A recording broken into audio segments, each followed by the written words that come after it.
Testing mic. Yeah, I think that looks good. Oh, it's coming back. It came back.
Uh, well,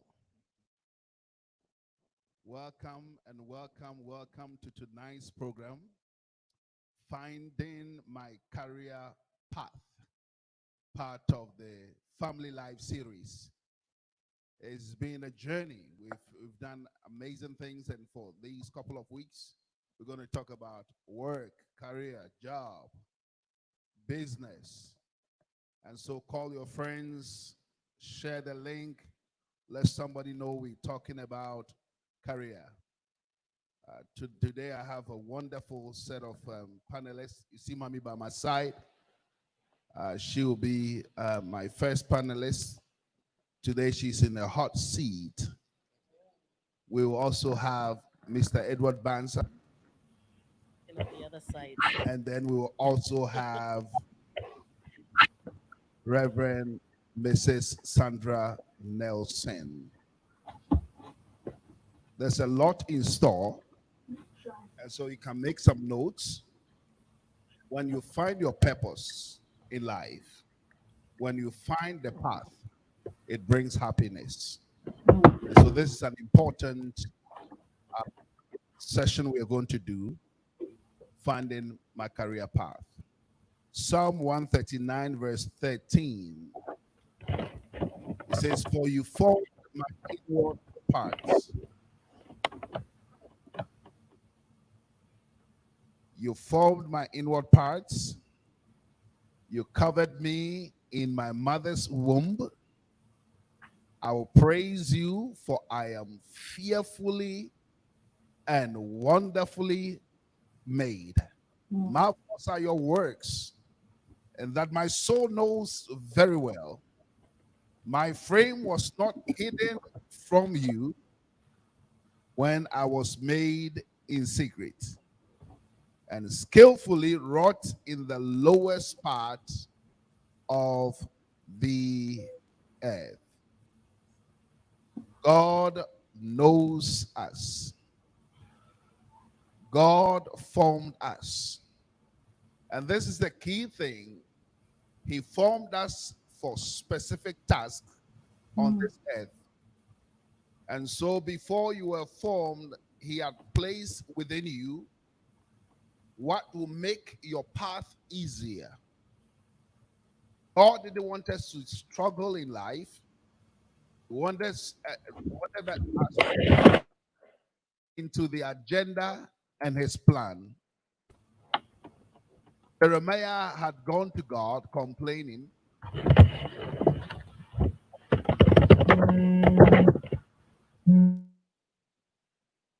Sorry for the technical difficulties. I think we have an open mic.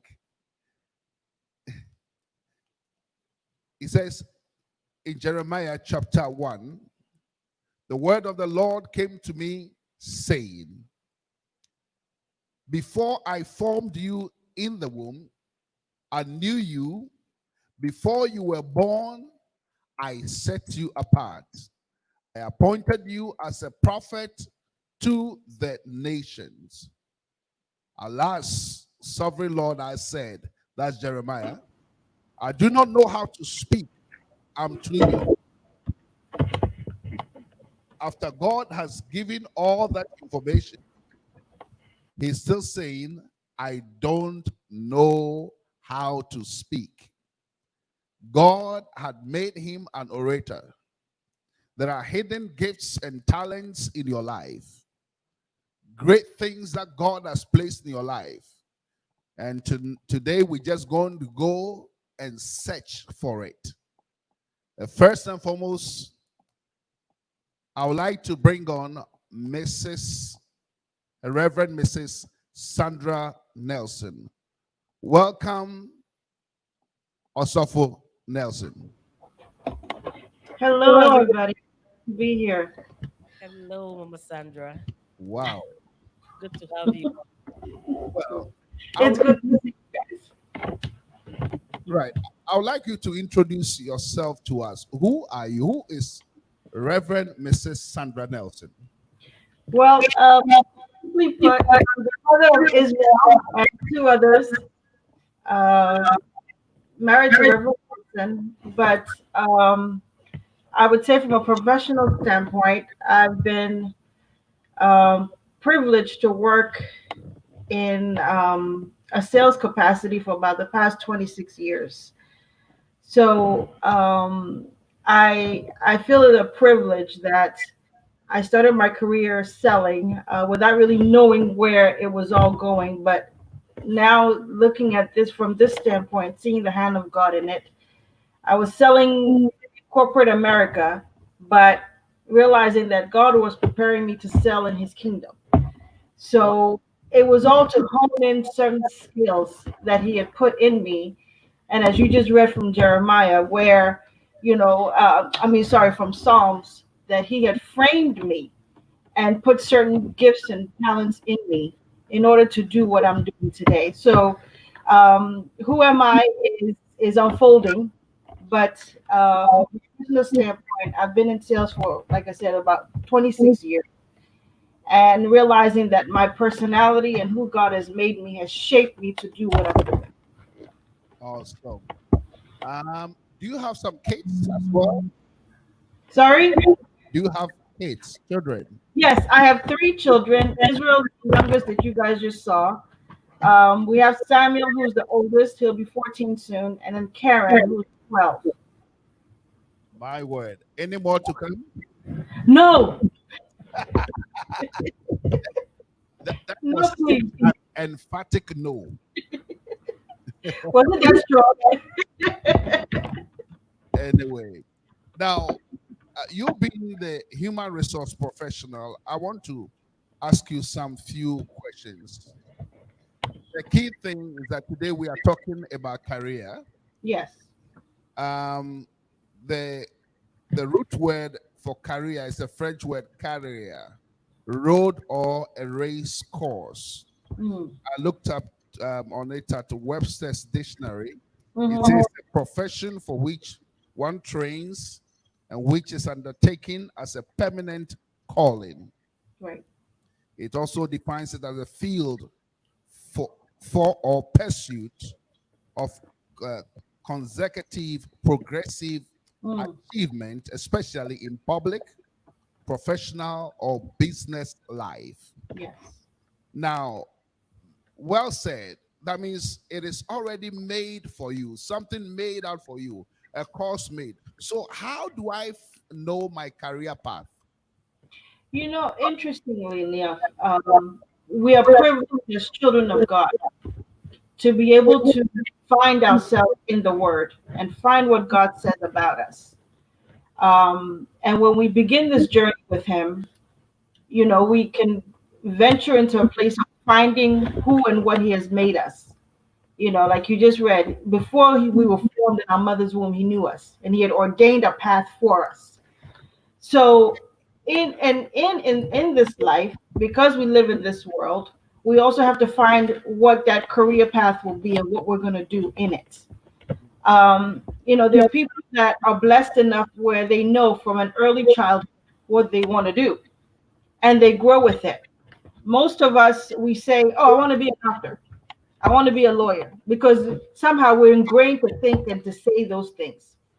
But I think as we grow and as we mature and we come into life, it becomes important for us to find out what that thing is. And I think there's some very easy ways to do that.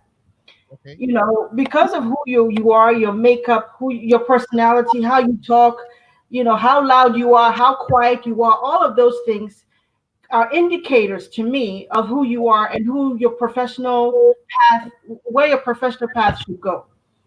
Right. As young people, you know, it becomes important to find ourselves in God, and then from there, number one, through prayer, ask Him, "What have you made me to be?"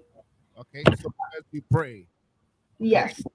Mhm. And then beyond that, let's say you find out what that is, or you still don't know, you're still uncertain. There are certain, you know, personality tests that can help you hone in. It's interesting that before we came on, I've taken I shared with you earlier that I've taken certain personality tests, a career test, that sort of thing over the course of my career, because certain jobs require you to do that, so they know how to put you into a company. So before we came on tonight, I decided to take an old one I've taken before. Okay. And it's amazing how when you take these tests, it's almost like somebody's in the computer who knows you better than you know yourself. Wow. Because if you're honest enough with yourself and you put in the right answers, not what you think looks good, but if you put in the right answers, it will give you an image of what your personality is aligned with and which career paths will best suit you.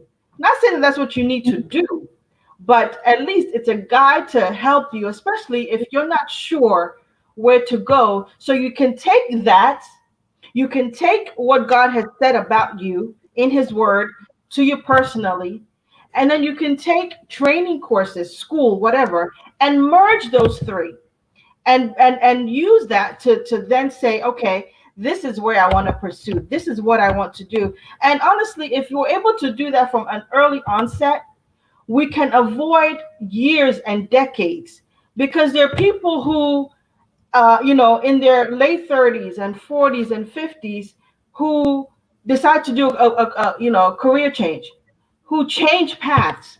And that's both people who are Christians and non-Christians, because they realize, I've worked this job for the past 20 years, and honestly, I hate it. I I, don't like it, I heard it. because I did it because I needed to pay the bills, Mm, but it doesn't fulfill me. mm. So if we're looking for a place of fulfillment, then we have to be able to marry all these resources. The Word of God is the ultimate, obviously, but then He gives these resources that we can merge together to then figure out, where do I find myself? What will make me happy? What is it that in 60 years I can still wake up and ready to go do? What will keep me up for 18 hours working because I love it so much? So I think that that's the first place to start from. This is amazing because although this helps more when you are young, some of us almost 60 and we still need it. So where can one find some of these resources? They're online. When we're done here, I'll give them to you. The main one that I've used is called Briggs and Myers, and I'll type it into the chat so everyone can see it.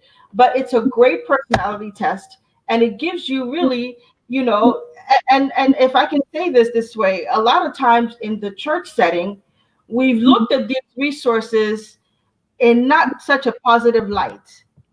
Okay. But if we can embrace it and take it for what it is, use it for what it can be, and move on with it, take what it gives us and apply the Word of God with it, then we can really take it and make ourselves into what God has made us to be.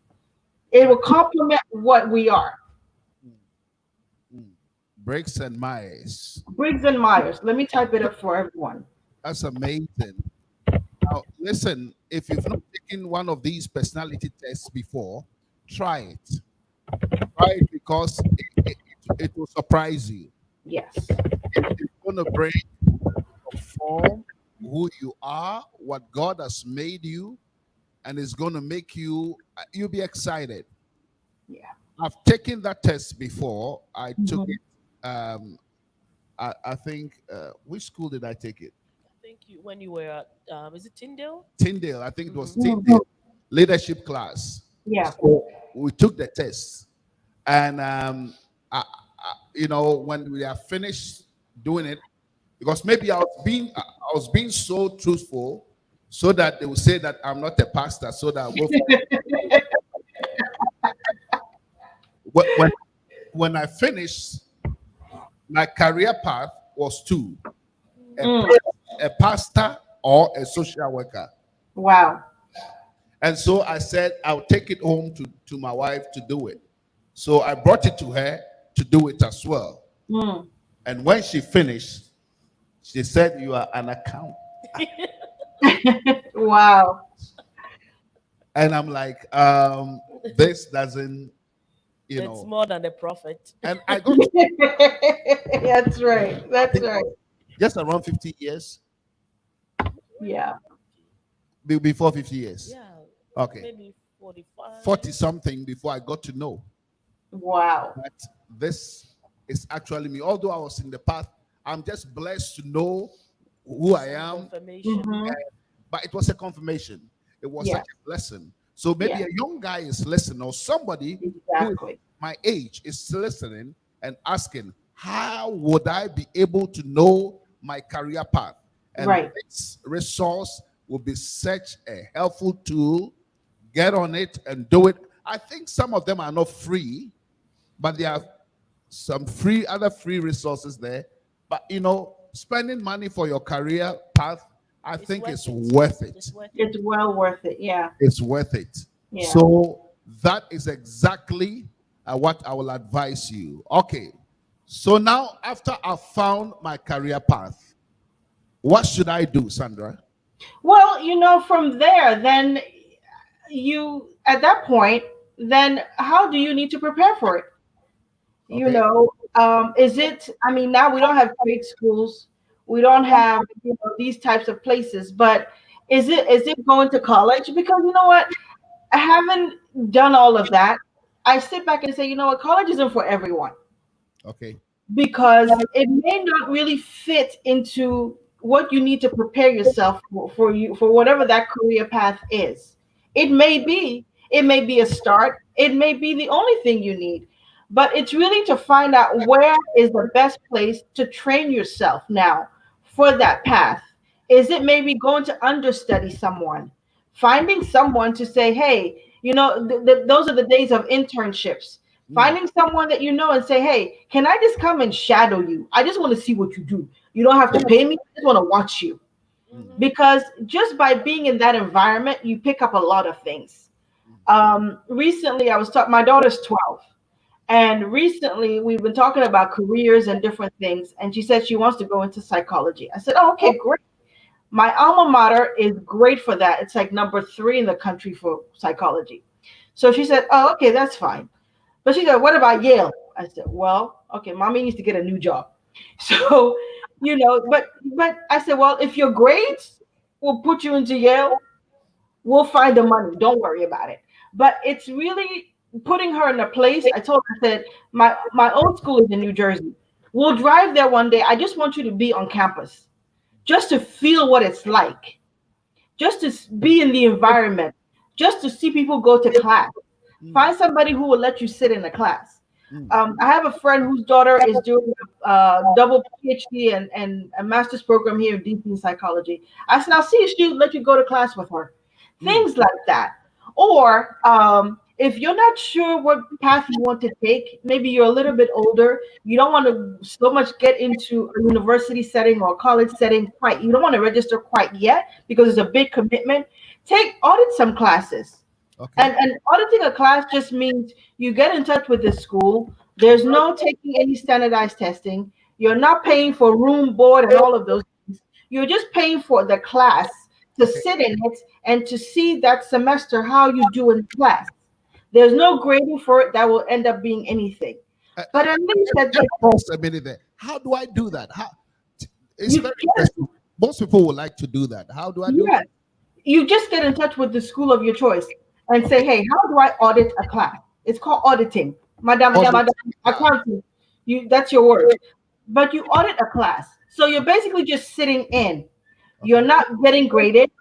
You're not doing anything that means that you've matriculated into the class, but they allow you to sit in and just take it. And then you don't get anything at the end of it. But what you do get at the end of it is exposure to the subject to see, maybe this is what I want. Maybe it's not what I thought it was. No, I don't want to do that. Or yes, that's it. But at least Sandra, would they allow you to? So, do they require you to present assignments and exams and all that? well, you know what? It would be to your advantage too.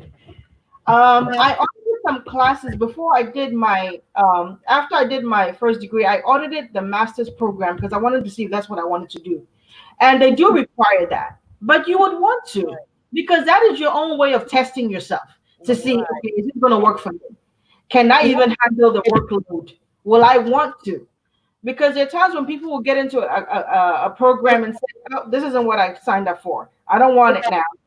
Okay. And now they've taken a potential career and use one class to base the entire future on and put it aside.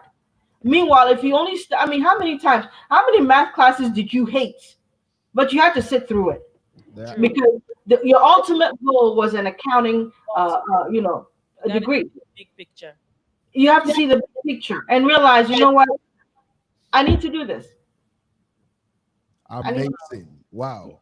Well, I mean, I think I had audited a class before, but I didn't have the word. In England, I was a big reverend when I started ministry you're still a big reverend. with my briefcase. Oh, now I'm a small reverend. I had a briefcase with my big Bible in it. And so You got promoted. one great pastor, who likes me said, well, I think I'll bet you need to take a course. And it was Center for International Christian Ministries. Hmm.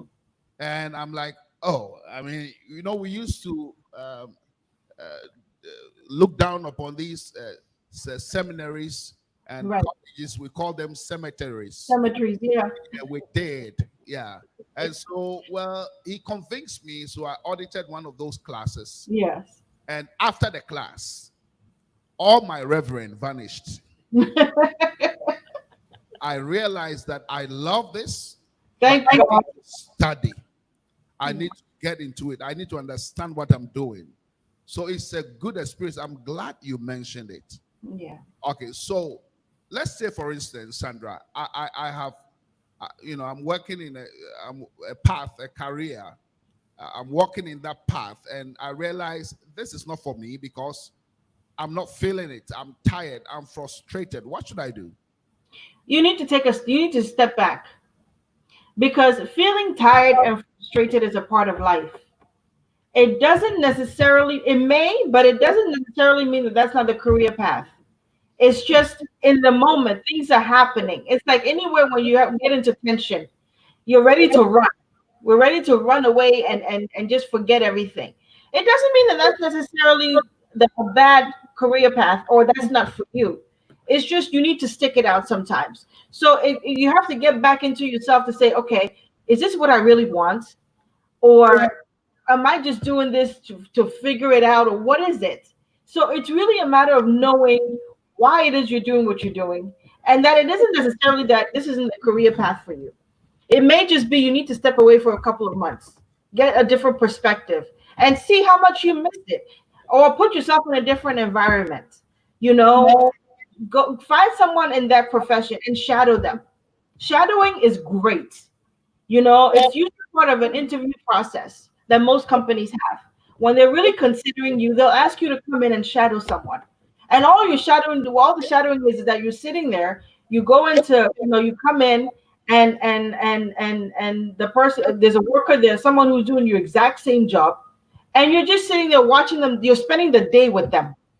You're with them as they go on appointments, as they make their calls. I mean, it's like you're just there to watch them, to be with them, to ask questions, things like that. And then you can say this, can I see myself doing this? Is this where I want to be? Or call people, find people. So we've got to get resourceful. We can't think that it's all going to come to me. No, you have to go to it. You have to find it and find people who are in that profession and talk to them. Don't be shy. Speak up, because this is the rest of your life. And so that question that you can ask might be the difference between you hating the job 20 years from now or you loving something else. It's just asking the questions to know, okay, tell me about the day to day. That's the question I love to ask. Walk me through a day in the life of a pastor. What does it look like? Who do you talk to? What do you say? So things like that. Walk me through a day in the life. What is a typical, that's the question right there. What does a typical day look like for you? Wow. And see if you can see yourself in that. Wow. When it comes to my career, my path, won't it scare people if I tell them what I do in a day? If Won't I- it scares them, it's not for them. Nick? Mhm. If it scares them, it's not for them. Okay. It'll do one of two things. It'll either scare them or it'll excite them. All right. I see. Either one is good, because then they can figure out, is this for me or not? Okay.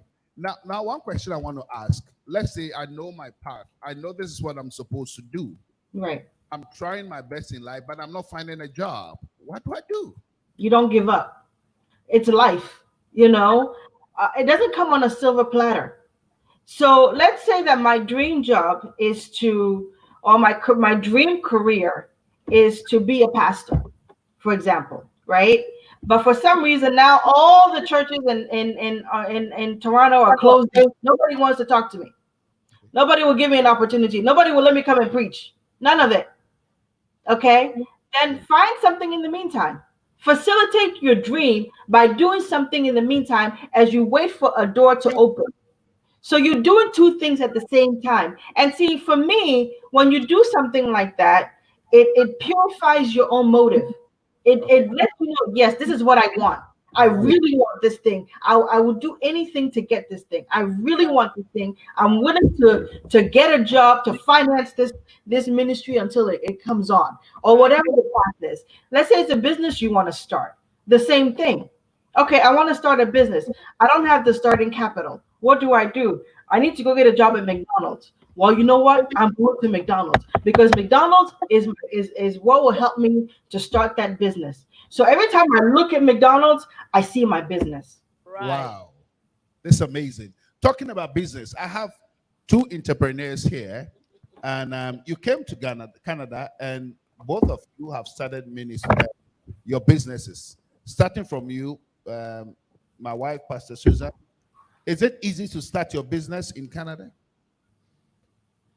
I think it varies. It depends on what you want to do. There are some businesses that are easy to get in. Some businesses may require maybe big capital. Some don't require capital. My line of work, which is accountancy, once you have the competency, you have your qualification. All you need is your softwares and your computer and stuff like that. So it doesn't require a huge financial investment. It just requires you having clients to work for. And so, in that regard, the difficulty may come in you getting clients. But once you have clients, basically it is you doing the work using your skill set, and that doesn't require a big investment in terms of finance, etc. So, in that sense, it shouldn't be difficult to start it. It's just putting your mind to it and Mm. being committed to it. In other careers, other professions, it may take much more. So I believe it depends on which sector of work you are going to go in. So, what's the name of your company again? It's Crown Tax and Accounting. So I do accounting, I do bookkeeping, I do taxes, I do corporate, individual taxes, I do file returns for charities, I do business registrations and etc. Everything related to accounting, basically. So how do we find you? What's your number? My number is 905-451-9766 or 647-899-2450. We are still in the tax season, so if you need your taxes done, please get in touch with me and I will help you. All right. And Mr. Edward Bansa, he has a unique business. What business are you in? Well, I'm into immigration consulting. Immigration. That's right. So if somebody That's is a watching powerful business. you from Afghanistan and they want to come to Canada, you are the right man. That's correct. What's the name of your business? The name of the business is Bansa and Associates. Okay. And how would we find you? My office address is 1111 Albion Road in Oh, Toronto. that's easy. 1111 11 Albion very Road. easy to remember. 1111 Albion Road, Yes. Unit 207. 207. And that's in Toronto. Okay. And if they want to call you or email you, If they want to call me, my office number is 416-785-0522. Is it easy to come to Canada? Well, it depends. To some extent, yes. If you do have the qualification and what it takes to, get into the stream that you want to come to Canada through. On the other hand, there are some, categories of people that it may not be as easy as one may think. But all in all, what one has to do is if anyone expresses the interest in coming to Canada, you get to know a lot about this person. What qualification does the person have? How does the person want to come to Canada? I mean, coming to Canada, it could be that you are coming to visit and to go back. And even that, you have to prove. Said this one is not visit I'm talking over to. I'm talking coming. Like, Coming to stay. Coming to Coming America. to stay. Ah, ah. Perfect. Yeah, we have categories. Category O, category A, and B. That's for the professionals and the managerial positions. We also have category C and D. That is for semi-skilled. So that if someone wants to come to Canada as an accountant, like my dear Pastor Susan, Yeah. yes, that will fall under the professional side. O, I think A, that's and the B. path. That's the path we use You to came come. to. Yes. That's right. And I did the same thing, coming in as a skilled worker, as a professional. There are other areas where people have the skills. They are handy. If You know, I'm a the semi-skilled. carpenter, can I If you are- come to Canada? Yes, there's a room for that. Oh, yes. There's a room for that. What if I'm a mason? If you're a mason, there's a room for that. Oh, okay. So they all fall under categories, the semi-skilled, Right. C and D. Mhm. Wow. That's amazing. That's right. Did you always want to be an immigration consultant? Well, that's an interesting question. That's an interesting question. To let you know, I did my first degree in statistics, which has nothing to do with immigration consulting. I see. Then I left for the US to study, came to Canada as a skilled worker Okay. with my statistics, qualification. I got in and I realized that no, that may not work for me. Oh, Okay. so was it that it wasn't your career path, or it was like this ain't working? I would say the latter. Okay. I realized that this wasn't going to, and there was a lot involved with that because you come in as an immigrant from Africa, you've come to a white man's country, and you realize that first and foremost the competition is there.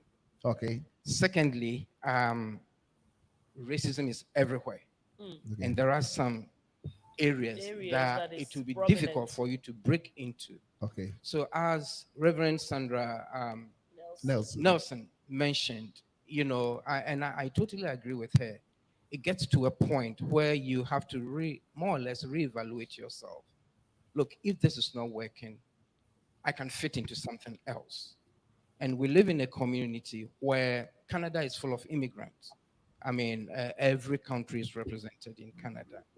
And if there was a clear path where people can come in legally, why not? And one thing that helped me was I studied at York University. Okay. And after my main program, during the last year, I decided to take immigration and refugee course, Okay. simply because I was then doing a part-time job with immigration and refugee Right. boards. Wow. And that helped. After the program, I realized that there was a lot more I could help. First and foremost, to take it as a profession. Secondly, to help the community. So this is how I got ended into up it. getting. So if somebody's listening and they also want to be an immigration consultant, um, let's say they're in Canada or they're outside of Canada, That's right. how do I do that?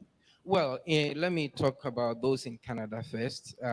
Previously, anybody could just decide. Enter into the But then market. it became so keen, and I would also say that it got to a point where it became evidently clear that people did not have what it takes to represent people, to help them come to Canada legally. And therefore the government had to Regulate. regulate it. So before you can become a certified immigration consultant, first and foremost you have to take the course. And I can think about a school like Anderson College. They offer those programs, and I know that very soon it's going to be moved to Kingston, Queen's University in Kingston. Wow.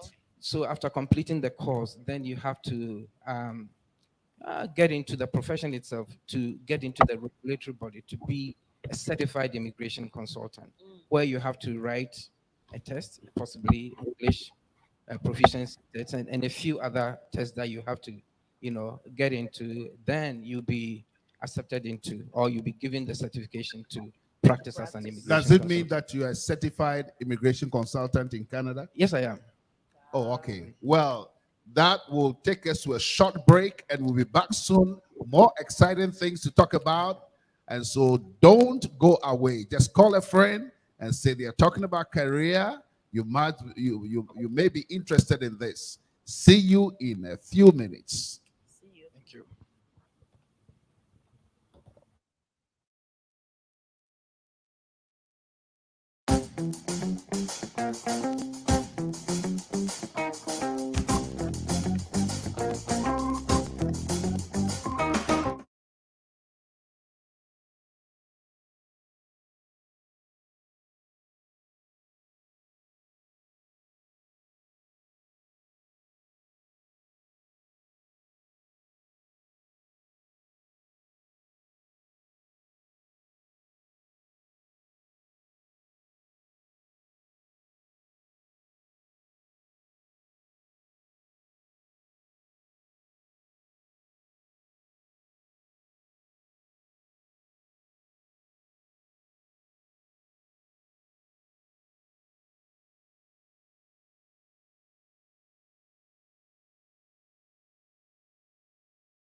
Well, it's been exciting. I've learned a lot of things. We are here with Reverend Mrs. Sandra Nelson. We are here also with Pastor Susan Akono and Mr. Edward Bansa. We are talking about finding my career path. And first and foremost, we explain that God has shaped us. He has formed us in a way that we will function perfectly in the purposes by which He has brought us here. It's not always that we find it. And um, Sandra eloquently told us how we can easily find our career path. Sandra, you are back Yes, again. sir. Sometimes um, our community is so afraid to Mm-hmm. start their own business. Is there a reason for that, being a human resource professional? You know, it's interesting you bring up that point because I always think about that. Um, I think part of the fear in our community is the language barrier. Oh, wow. Okay. There is a language barrier, whether we like it or not, and we don't talk about it. So we just assume that it kind of, we hope it goes away. Right. But there is a language barrier. There's also a cultural barrier because even though we live on this land, we live very separately from everyone else here. So our children go to school with the other children. We work with other people in this culture. But at 5 o'clock, I go back to my Ghanaian world. My children come home to their Ghanaian home. And then we do it for 5 days a week. But our cultures are so separated that we don't really get to understand. Um, I've been like at an African market before where maybe some African Americans will walk in. And I've done an observational study. I have a cousin who is also in human resources. And we talk about this all the time because she trains people on this kind of thing where we're not inviting.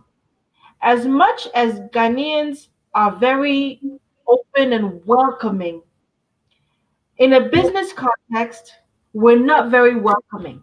Oh, I see. If somebody walks into your store, compare going into an African market with like going into like another type of store. If you go into another type of store, hello, how are you? Can I help you? But if you go into one of our stores, we don't get that. If you ask for help, it's almost like they're doing you a favor, you Interesting. know? And it seriously, I mean, now that I've said it, when you go to an African store next time, be mindful. See if anybody asks if you need help. See if anybody greets you. Okay. And so we have to capture something. Being in sales, the first thing you do is that you have about 10, 15 seconds to lose a customer. True. That's it. Or to gain a customer. So in 10, 15 seconds, if I don't say something or do something, they're going to take themselves and their money and go somewhere else where they'll get that service. See, the product is the same. This is an iPhone. You can go to Sprint, AT&T, Verizon, wherever, and get the same exact phone. The reason I go to one company versus another is the service I'll get, Right. is how I'll get treated. Okay, so for example, let's say, Pastor, what is your cell phone carrier? Fido, Okay, let's say you that have a problem with your a phone. little dog. Yes. You're gonna call Fido, right? But Yes. when you call Fido, Susan is gonna answer the phone. When you get off the phone, it's gonna be, I spoke with Susan over there, but she's the one you spoke with. She's the one that made the difference for you. It wasn't the entire company. She did. So that's the mindset we have to have when it comes to business and how we deal in how our business stand out in this context, in this environment, is that they buy you. They don't buy the company. They buy you, the individual. So how are you selling yourself? And Okay. that's one of the biggest problems. Yeah. Having said that, because this is not just an African problem, it's also a Caribbean problem. Absolutely. Absolutely. And it's a Black American, Black Canadian problem. So, Yes. what is wrong with our community? It's it's a lack of openness, a lack of an understanding that if you want business, you have to attract business. It's not automatic that somebody's going to come and give you their money, because there are three people just like you, your neighbors just like you, are doing the same thing you're doing. But the only difference between you and your neighbor is that that customer service is, we throw that word around a lot, customer service. But what does it mean? Because look, if I'm selling something and I want you to buy it, I have to work for your money. The Okay. same way you go to job and work for money, I have to work for your money. And what is that? The product is the same, but the service might be different. So I'm going to buy from you. I'm not buying the company. So if I'm not getting the kind of customer service I need or that satisfies me, I'm not taking out my ATM card. I'm not taking out my wallet. I'll go somewhere else. That's very interesting. So, that means we in our community, for starting businesses, have to be mindful of customer service. Yes. What again would be an impediment? What could be another thing that we need to look out for in our community? I think everything comes out of that. I think everything comes out of how we service someone. Okay. So it's being relevant. It's having the products and services that will always put you over, that will always make somebody want to come back to you. We can always compare ourselves to the big people, the Walmarts and the Targets and the this one and the, not that we're going to beat them, and of course we hope to beat them one day, but we can look at what they do that keeps us all going back. It's getting a great product at a good pricing with customer service. If you can give people those three things, they'll come back every time. What are the three things? It's customer service, a good product, and competitive pricing. That's amazing. That's all we care about. I mean, honestly, that's all we care about. Sandra, let me ask one question. In terms of business, having your own business, um, we have some certain challenges uh, Hmm. when you, in particular, talking about blacks, Right. particular, where when you price something, we have the culture of beating prices down. Hmm. I have realized that in other settings, other cultures, or in the general Hmm. business culture, let's say in Canada here, if you beat down your price, they deem your product to be less Valuable. valuable. Exactly. Mhm. Exactly. Whereas in our culture, it's in our DNA to beat down price, no matter the product you offer. Right. Somebody has to beat down and beat down and beat down the price. So Yeah. the lower your price is, then it attracts people, not the Hmm. quality of what you are producing. Right. What would you say to that?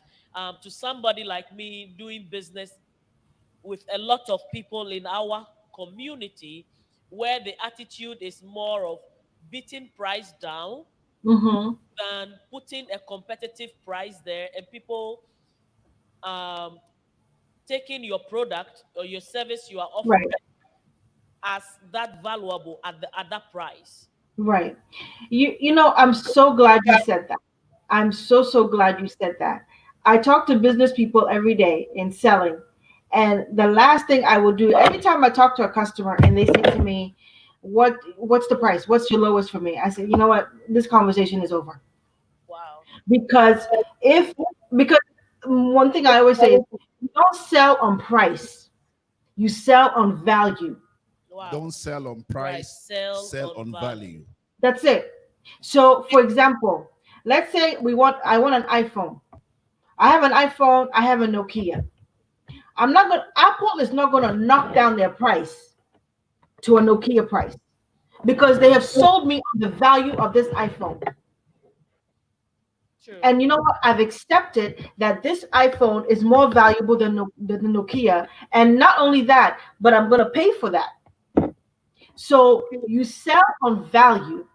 And what I mean by that is if you're talking to a customer and they're like, give me your lowest price, I'm sorry, I'm not for you. Because let me tell you what, you're going to my competitor down the street and they're going to sell you and they're going to sell you their services for $5. And I'm telling you that my services are $10. Let me tell you what you're going to get for that $10. I don't know what they're going to give you, but let me tell you what you'll get for that $10. Your filings are going to be done on time. Your this is going to be done on time. You don't have to worry about a penalty or any kind of anything from the government coming back. With that, with whatever you're getting there, you're not sure of that. So this is what you get. That's how you sell on value. What they're getting, not the $5 they're paying for something. And if that's all you're there to, and that's all you could, if that's all you care about, then Mr. Customer, please go Then because one should be prepared to let and give absolutely, absolutely, feeling any yeah, guilt or any sense of absolutely, yes. You have to believe in your product enough that it comes across. It's not cocky. It's not being arrogant, but it's you know what I know. What I'm selling you is valuable, and I know it's worth this much. That's why you're paying for it. You're paying the value. It's not the $5 or the $10, but it's the value of what you're getting. It's the peace of mind knowing that your filings are done on time. It's the peace of mind knowing that the Internal Revenue Service is not coming after you because now you're wondering if your accountant did right by you or not. You pay, things like that. That's peace of mind that you can't put a price tag on. Okay. So with all these free advice you've given, if I want consultancy, how do I find you? If a businessman, a businesswoman uh, wants, to reach out to you, how do we reach out to you? I guess they can do it through you. I'm available. Okay. All right. That's amazing. Mr. Mr. Mansa, we've heard about businesses, entrepreneurship, which both of you are trying to let us know that it's doable. That's right. Somebody is listening to you, one of your audience, and they said, I also want to start. Mm. What are some of the problems they should anticipate and how should they prepare themselves? That's right. Let me start with preparing yourself. One simple word is perseverance. Perseverance. Yes, don't give up. Now, to prepare yourself, how are you going to get into it? Beginning of everything is not that easy. And I would go back to what Pastor Susan said earlier on. It also depends on what kind of business you are going to start. Mm. Pastor Susan's business, being an accountant, doing taxes and all those things, yes, one could easily start from home and you get a client, you let them know that this is what you are doing. And obviously, every year, everybody files taxes. And therefore, they know where to get her at home. It's possible. But there are some other businesses. Um, you talk about immigration consulting. Um, you definitely need a place where people will come and consult with you. And not just a place, but a place where privacy would also, help. Because it's not everybody who would want to hear what everybody is saying. So there's the need for you to get an office and an office that is accessible. One key thing you have to know is that if you are dealing with new immigrants, they may not be driving the moment they arrive. they will be relying on public Public transport. transportation. And therefore, you need a place where public transportation will help. I mean, where it's easily accessible for people who are not driving. Um, Another key thing is capital. If you want to get into the office, obviously you need some money down that you use to pay the rent.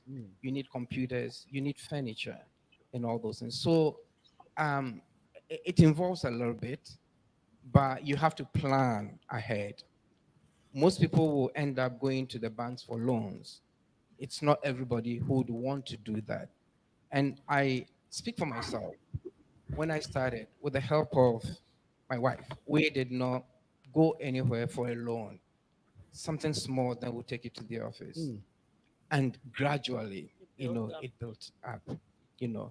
So it's, I would say that it's not an easy thing, but if you are persevering, if you are going to be resilient and focus on what you are doing, you will get there. That takes me to an audience that I granted to a reporter from Toronto Star who came and interviewed me. And I made mention of the fact that, for instance, if you are coming to Canada, you will realize that, look, I'm going there. It's going to be easy. But when the rubber hits the road, And you face the realize that snow, it's not, there's, the you have road to and the take, snow. that's right. It's not that easy, but one thing one has to think about is that you study the system, you know where you can fit in, and then you go and start something over there. As I said, I studied statistics, which has nothing to do with the immigration. But when I came to Canada, I realized that, look, knowledge is power. I have it, but I'll have to branch off You were somewhere. counting the immigrants. Exactly. That's Exactly. Exactly. Okay, one question. Let me put it this way. Maybe that's how I'll get you to answer it. Would you go back and work for somebody again? At this point in time, it will be difficult. I don't think I can go and work for So you are somebody. you are trying to say that being self-employed is easier than being employed. Is that what you're saying? I, It's not easier. I won't You, say you have to work harder, you have to work harder. more hours. People say that you're managing your own business, so you can do what. Look, your clients are your employers. They are the ones paying you. So, as Reverend Sandra mentioned, customer service is very important, and therefore you have to make sure that you treat them well, you give them the best services that they need, so that they will come back to you all the time. But back to your question, whether I can go and work for someone, I don't think I want to do that. When you have tasted, My own freedom, That's what I want to know from both of you. So Susan, would you work for somebody? no, I wouldn't. Um, I have to work harder That's because right. it's my own business. You have to work longer because it's your own business. You have to put in much more sacrifice because it's your own business. But the other side of it, where your freedom to do what you want the way you want it in your own pace and That's right. time, that freedom, I cannot trade it Trade it for for anything. working for somebody. That's right. So maybe a young person is listening right now Mhm. who is contemplating, can I start my business? What would you tell the person? I will say it depends on what business, the circumstances surrounding it. There are some things you can just totally jump into and just go turkey, go into it, and work your way into success. That's right. But there are other things that you like to do that you may have to do it gradually, Gradually. where you may have to manage it with unemployment and gradually work your way into full time business. So, depending on what you want to do and what it will require, or your personal circumstance, where somebody, the same trade, the same profession, the same business, somebody may fully, wholly put themselves into it and get it done. Somebody may have to approach it differently because of maybe their own family settings, financial settings, and many other circumstances that may be surrounding your life that makes your situation unique. So find Mm, your approach. The good thing is, everything you set your mind to, you can do it. If that's right. I did it, you can do it. If Mr. Mhm, Banster did it, you can do it. Why not you? If somebody mhm, else did it, why not you? that's right. You Yeah. know. So don't forget, you can ask questions. You see, they are all here. Um, Susan, Edward, Sandra, they will all answer your questions. I'm here just as a moderator. And so don't wait after that to say, Pastor, I had a question to ask. Once they are here, bring your questions and very difficult ones. You can leave the easier ones for me later, and they will answer you perfectly. But let's come back to you, Sandra. Mm-hmm. I have now uh, realized the path I want to be. I know my career goals. I know the direction I want to go. I've trained myself, but Mm, I'm afraid to enter the corporate world. I'm hearing there is racism. I'm hearing there is this and that. What advice would you have for me? Because I've not even gotten the job yet, but I'm mm-hmm. to go. Yeah. What does Joyce Meyer say? Do it afraid. Racism is everywhere. Corporate America is not immune from racism. It's everywhere. But at the same time, that's when you have the opportunity to step on and do what you need to do. You know, you're a jewel. You're a blessing. You're an asset to humanity, and you've trained yourself as such. And so to go through all of the training and all the hardship and all of that, only to let fear grip you, and rob the world of your potential and rob the world of what you can add to society, is a travesty. So the thing is just to, if you've trained yourself for it, go through the doors. I remember my first job, my first position. It was a sales position in New York City, and I was what, 23, and I didn't know what I was doing. I was offered the job, and I said, I'm gonna do it, and I'll figure it out as I get into it. 26 years later, I'm still selling because I realized, I stumbled into something that I enjoy doing. And so therein is what is exciting about it, because it's a journey you're on. And so the journey won't be complete if you stop at the point of education. If you stop at the point you have the degree, now you have to put that degree to test. Now you have to put that degree to use, if you will, and come to the place where everyone else can benefit from what you've learned, from what you have to add, from your insight and your input and all of it. So there is no fear in this. The only fear that we should have is what I didn't do. Why didn't I take that step? Why didn't I do that? Do it and see what happens. You'll surprise yourself. You'll realize your abilities and how great you can do something when you bring yourself to the occasion. So do it afraid. Do it so that you realize, hey, I can do that and I can do more. The people that are doing it are no greater than you. They're not. They may look that way to you because that's how you're looking at it, but they are no greater than you. Okay. So do it. So I have Take a stand. Take a step. Yes. Sandra, I have a question. My question is, maybe you are between careers, Mm-hmm. or maybe you completed school and you are looking for your first break, Mm-hmm. and it's taking so long. And Yes. the longer you are waiting, the longer the break on your resume. Mm-hmm. For when you finish school and when you get Yes. an interview, or Yes. when you lost your last job or you left your last job and getting the next one, that break, what Yes. can somebody do about that break in their resume? It's funny. They call it a gap in your resume. And it's a great question, because what you have to realize at that point is that What are you doing in that time that you can put on your resume? That's how you always have to think. Right. Even though you haven't secured another position, what are you doing that can also go on that resume? Are you volunteering? Are you doing something that is in line or it relates to that career? Because you always have to think to yourself, and we joke about it, is yeah, that one will go on my resume. That one will go on my resume. So you always have in the back of your mind, everything you do, you have to be thinking to yourself, do I want this on my resume? Do I want this? Will this go on my resume? Then no, do something else. Find another something.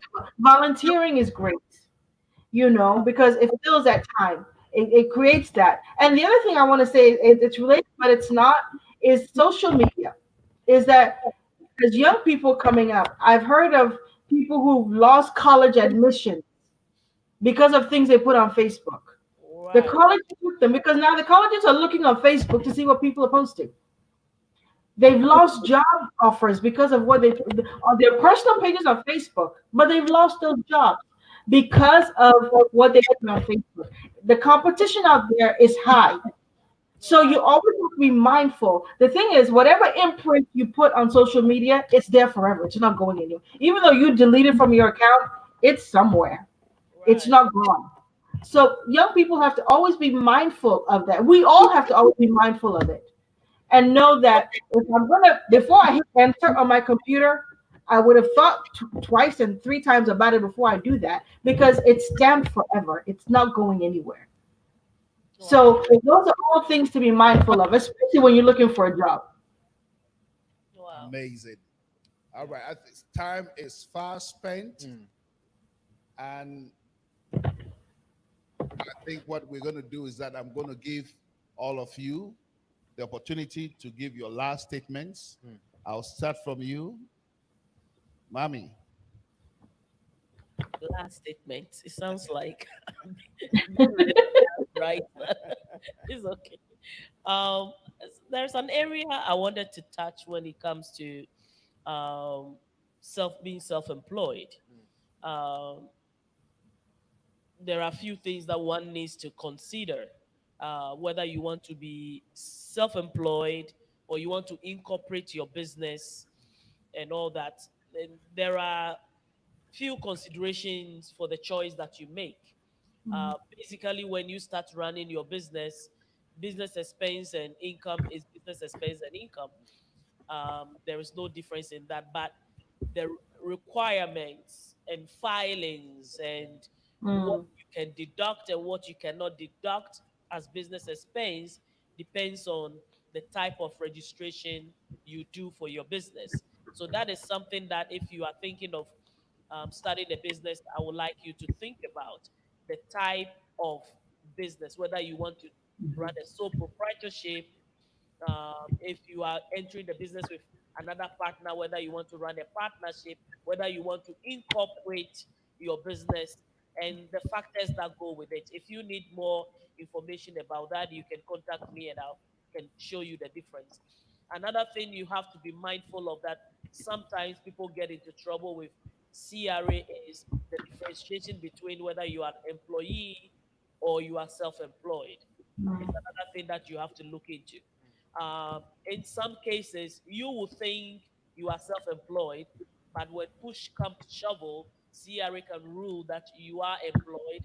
And because of that, rules and how things are handled will be different from self-employed perspective compared to you being an employee of an organization of a company. So these are some of the few things I would like you to be mindful of.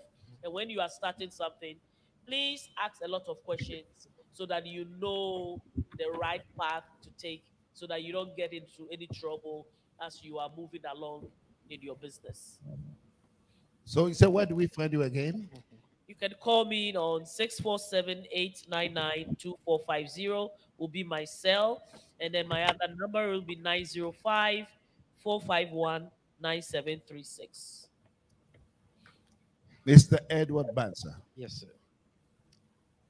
First of all, thank you for the opportunity. And what I want to say is that as an immigration consultant and as an immigration counsel, who is registered in Canada, um, lots of people wish that they could bring their relatives, family members to Canada.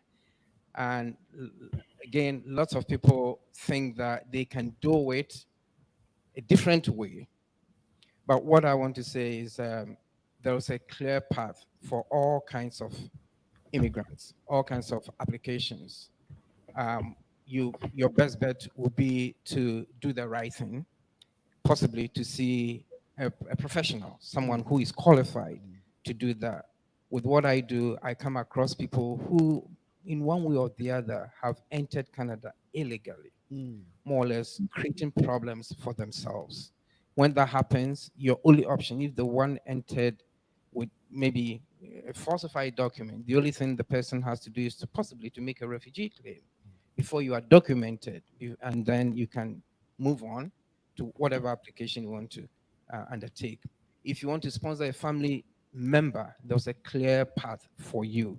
And being a permanent resident or a Canadian citizen, you have the right to do that depending on your age and the relationship that you have. And as Pastor Susan said, whatever you want to do, do the right thing. Seek professional advice so that you do not create problems for yourself.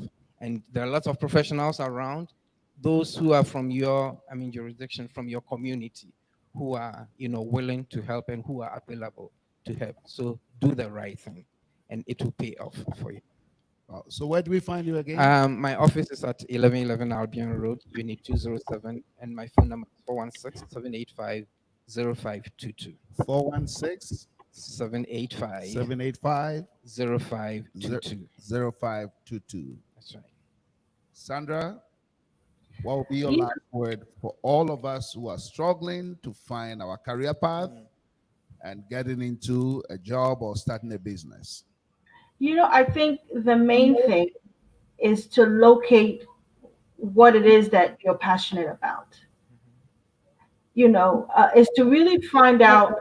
And again, it takes the assessments, it takes the introspection to look within and say, what do I'm not going to just get a job as a doctor. I'm not going to train as a doctor. I'm not going to train as a lawyer, whatever it is, just so that I have the title, just so that my family's proud of me. But what is it that I want to do that'll make me happy? Because when you're happy, number one, you'll be successful. You'll do it without effort. You will do it without think. You'll spend 20 hours a day on it and not feel it. So it has to be something that you will really enjoy, something that you will really want to invest your life in to do. Otherwise, you'll be at that 40-ish age, 30 something, 40-ish, and it's time to do a career change. Not saying that a career change may not be bad, may not be okay, but why is it that you're changing careers? What's the motivation? What's causing you to come to that point? So it's really coming to that place of making sure that you do your due diligence in figuring out what you want to be. What has God made you to be?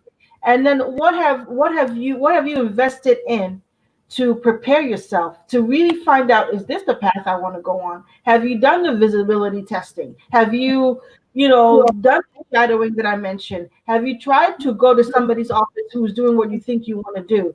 If you want to go into accounting, have you gotten in touch with pastors and say, hey, can I just come and see what you do for a day? All of those things will be things that will help you. Maybe somebody in the church or outside wants to be an accountant. Call Pastor Susan, hey, can I just come and make copies for you? Because when you're in the environment, you'll catch something. When you're in the environment, you'll hear something. It'll sink in. Then you'll say, oh, I really do want this, or I really don't. So really put yourself as much as possible in the environment. And that will help you. And that will help you to realize why you love it, if you can do it for the rest of your life.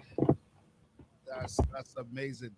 I wish we could go on and on, but we are back next week. I will go to the next level, some hidden careers, some awesome careers that we were not even looking at. We're going to open you to a huge world of new things that you never thought of. Same time, next week, same place. I hope to see you. But before you go, remember this, that you are fearfully and wonderfully made. There is nothing wrong with what God made of you. It is up to you to discover all those wonderful things, the treasure which is in this earthen vessel. You are made, you are shaped, you are designed for something awesome. As Sandra just said, go after your passion. It is right in there, and to lead you to a whole street of happiness and joy. I think boring will be, off your vocabulary. One thing I will tell you, maybe you are there looking for a job, looking for a career path. I heard it over and over again. Don't give up. Don't give up. Perseverance. Keep going, keep going, keep going. One day you will hit that goal. And then you turn around and be of help to this generation and then the next generation. If you're a young man, young lady listening to me, you are the future. Some of the things you are thinking of and dreaming of, we cannot even fathom it. It's beyond our scope. Don't let that discourage you, because if I had told my grandfather about the cell phone, I think maybe he would have laughed at me. But now everything is on a smartphone, cell phone. Those ideas that God is giving to you is for this and the next generation. Don't think and feel belittled because you don't see yet what is in your heart. What Joseph was dreaming of did not materialize until he was in Egypt. It became something so huge that imprinted on the history of Israel. And that is what I want you to understand. You are made for something huge. You are made for something bigger than you think. And so may that passion come out of your life. Dream it, and it will happen. Think through it, and it shall come to pass. When you go to bed tonight, pray to God. Say, help me to bring out all these things that you've placed in me. And don't forget to go out there and find the resource, take the tests, personality tests. Remember, make sure that at least once in your life, you know all those hidden gifts that are in your life. But we have to end here for today. Until next week. A big thank you to our panelists. You've been amazing. You've done a great job. And remember, Sandra will be coming back to you for more information. And if you want to contact her, come through me. I'm becoming new manager. I love it. Thank you for watching. Thank you for letting us in your homes. We'll see you again Tuesday, same time, same place. Stay blessed.